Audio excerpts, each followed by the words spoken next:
Okay, you've already turned in your tarea escrita on Blackboard, but I would like you to refer to it as I go through the answers, and if you don't have it, please go back and check.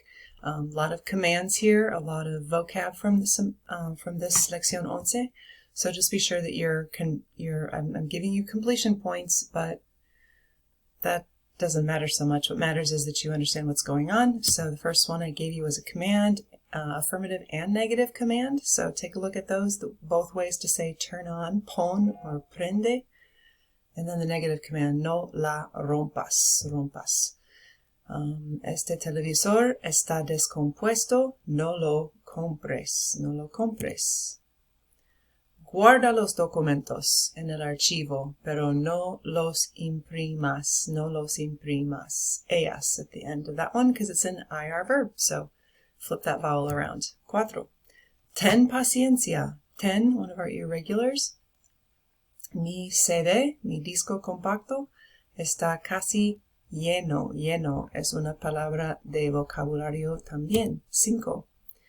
Dinos es irregular también. Di from decir, tell us, dinos, probably one of the most common commands that you're going to ever use. Tell me this, tell him, tell her, tell me, tell us. Di. Dinos que tú borraste todos los archivos. Don't forget past tense, borraste. Don't forget that. We still are just on the heels of doing a lot of past tense stuff. 6. No apagues la cámara de video. How many of you got the spell change? No apagues, G-U-E-S. No apagues la cámara de video. Ponla cerca de la pantalla.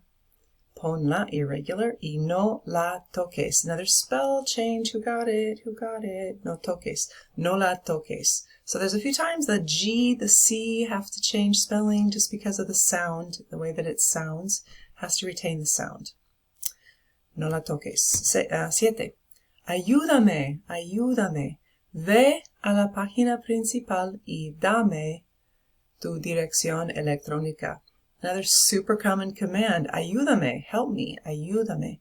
We talked about it the last class as a reciprocal verb, helping each other. And you can certainly use it like that, but you don't have to. You can use it as a command as well. So, ayúdame. Ve irregular a la página principal y dame. Again, one of the most common commands that you're ever going to use. Give me something, give me, dame, dame. Dame tu dirección electrónica. Okay, vamos a practicar un poquito más con los mandatos, the commands. I've got some of those new vocab words off to the side. El archivo, tu celular, perhaps one of the pronouns me, nos, el documento, la música, el programa de televisión, la computadora, la tarea escrita y el estéreo. Now I'm going to have over here to the left, a la izquierda. It's going to be an English word, but I want you to be I want to ask you guys to provide what the Spanish command is going to be, and then pair it with something that you see over on a la derecha. So download, new vocab word, descarga, okay, from descargar, descarga la música. Maybe you're going to download the music from a site. So descarga la música, o descarga la tarea escrita, o descarga el archivo. So there's a few things. Descarga el documento. There's a few things that you could use for that. I'm going to click the rest of these in. Yeah. Notice that some of them are affirmative. Some of these are negative. So be sure that when you do the negative ones that you are using the correct command form for negative ones. So I'm going to pause it and you do the same. And I'd like you to take some time to work through those, putting a command with something that makes sense with that a la derecha. Let's check a few of these. Save, the command save. Guarda, guarda el documento, guarda el archivo, guarda la tarea escrita. Any of those would work. Escanea, scan, escanea, escanea el documento. No imprimas, no imprimas la tarea escrita, no imprimas el documento. Any of those could work. Turn on, there's two ways you say that. Pon, prende, pon tu celular, prende tu celular. Pon la música. Prende la computadora. Prende el estéreo. Pon el estéreo. No borras el archivo. No borras el documento. No borras el programa de televisión. Don't delete it from the line that, or whatever, from your DVR.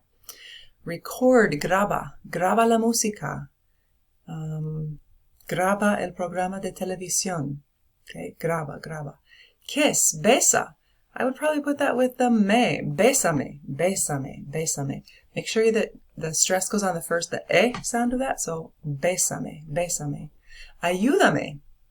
Ayúdanos. Either one of those would work. Bésame. Ayúdanos.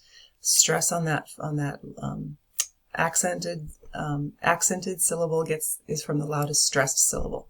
And then don't hug. No abraces. If you were to write it out, the Z of abrazar would become a C. So no abraces. No me abraces. No nos abraces. No me abraces, por favor. No nos abraces. Any of those would probably be the best to use with that, those little pronouns. Okay, let's continue with por para. If you would grab your handout that you printed for today, ustedes imprimieron los apuntes, the notes that go along with this. I'm going to be talking a little bit about these two troublesome words, like I mentioned at the beginning of the video, that cause a lot of problems. I had a student that was a major, and I noticed that she was doing really well with the por and with the para. We were doing something, and I noticed that she didn't seem to struggle with those at all. And I go, so what's your like trick? Like what do you do? Like I need help telling my students how to help them. And she goes, well, it's pretty simple. I used to get them wrong every time. And now what I do is when I'm going to use one, I think of which one I'm going to use, and then I use the other one. That's not great advice, and I don't know why they're so hard, but I'm going to try to help you make them be not hard. They do substitute for the words por or for very often. Por and para can both mean for, but they can also mean lots of other things, and you'll notice that's what they're in the parentheses on your handout. You'll see that too, like words like through and toward and all of those kinds of things. So what I'd like you to do is think about those words as well as while we're doing some of the examples. And then I'm also going to ask you to think about a couple gestures that go along with this. And I have those two gestures up at the top of this page. And I don't know that you can tell what those gestures are, but that really first kind of weird image there is this. This is the gesture, sort of like this. Okay, I think you'll see what that means in a little bit. The other gesture for pour, and that's for pour, by the way. This is pour. Pour is pour. It's right here. The other gesture for pour has those two arrows, and I have my two hands right here, and I'm going to do this. I'm going to make an exchange. Okay, pour. I'm an equal sign also. Okay, this is pour. This is pour, and this is pour. Now, what in the heck does that mean? I hopefully will help you with that. The first one that it talks about here on your notes as well in your handout is the idea of pour meaning motion. There's my little gesture. So if you can substitute the words along, through, by, around, you've got pour. So let me give you some examples here. Viajamos por España. We travel through Spain. Corrí por el río. I ran through the river. I ran along the river. There's motion that's being detected there. So pour for that reason. Another reason for pour, you can substitute the words for or during or in or an amount of time. So estudié por 2 horas. I studied for 2 hours. I don't know that you'd say during 2 hours, but notice that there's an amount of time in which I do that thing. Toqué el piano por 30 minutos. Now, you're saying, where is the gesture in that? This is what I'm going to argue. Take time, right? Let's put it down in two-dimensional space. Okay? Here is 2 hours. Here's 2 horas. In that time, in that little amount of time, that's when I studied. Here's 30 minutos. There's a littler amount of time right here. In this amount of time, that's how long I played the piano. So if you can kind of take time and put it into space, that gesture sort of works. Okay, I'm going to run out of time on this, so I'm going to go as quickly as I can. Because of, on account of, if you can substitute those words, because of, on account of, it's por. Jesucristo murió por nosotros. He died because of us. He died on account of us. I didn't go, no fui, por la lluvia, because of the rain. That's the reason or motive for my not going. If you can substitute the words by way of, by means of, also por. Siempre viajábamos por avión, by plane, by way of plane. Hablamos por teléfono. There's usually going to be a form of transportation with this, like avión, tren, motocicleta, bicicleta, carro, autobús, or a form of communication, por teléfono, por correo electrónico, por internet. So how did we communicate? Ways of communicating and ways of traveling, by way of. In exchange for, here's this one. There's our action for that one. So when I have something here and I have something here and I'm going to exchange one for the other, it's por. Jesucristo murió por mí. They're kind of like two up from that. It's the same idea. He died in exchange for me, on my behalf, right? A lot of times it's with money. Pagué $100 por la cámara. Here's my hand that has $100 in there. Here's la cámara. I'm going to exchange one for the other. Okay, por la cámara. And then the word per, which is helpful because the word per looks a lot like por. So if I want to say that Jose manejó 80 kilómetros por hora, per hour, okay, recibí $800 por mes. That was my pay that I got per month. It kind of works with this too, right? Think about it. Here's $800. Here's a month of my work. I'm going to exchange one for the other. Okay, that's the idea of por. Okay, that's por. I quickly move into para. That image that you see at the top is this gesture. Okay, I'm stretching my hands out to give you something, or I'm going in that direction. Okay, notice that there's a little line there. That's my end spot. Okay, you are the end spot, or a certain place is my end spot. Now, what does that mean? What does that work for? This is for para, by the way. This is a para thing. Destination. I got to get there.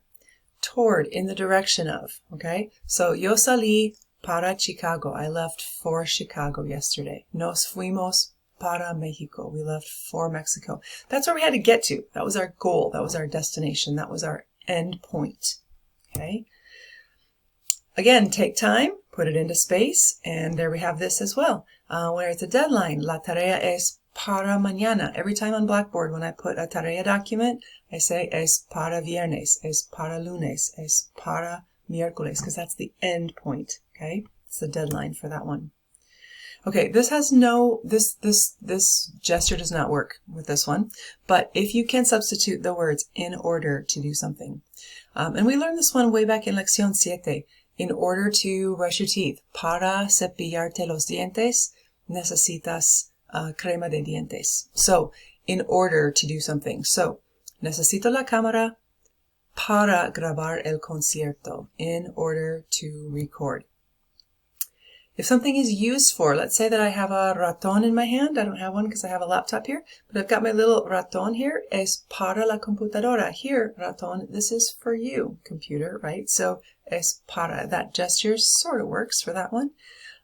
If I have a control remoto para el televisor, it's used for that. It's used for that. Okay, almost out of time here. A recipient of something. Here it is. I'm going to give it to you. I burned this disc, this CD. Quemé este disco para mi hermana. If I have a regalo, es para mi hermana. And then this gesture doesn't work for this one. If you can use the word in making a comparison, for a kid, para un niño, él toca el piano muy bien. Okay. And then, if you're employed by somebody, Jorge trabaja para su papá. We're out of time. Open the PowerPoint. I would like you to do the next few that are on there, on the bottom of your handout.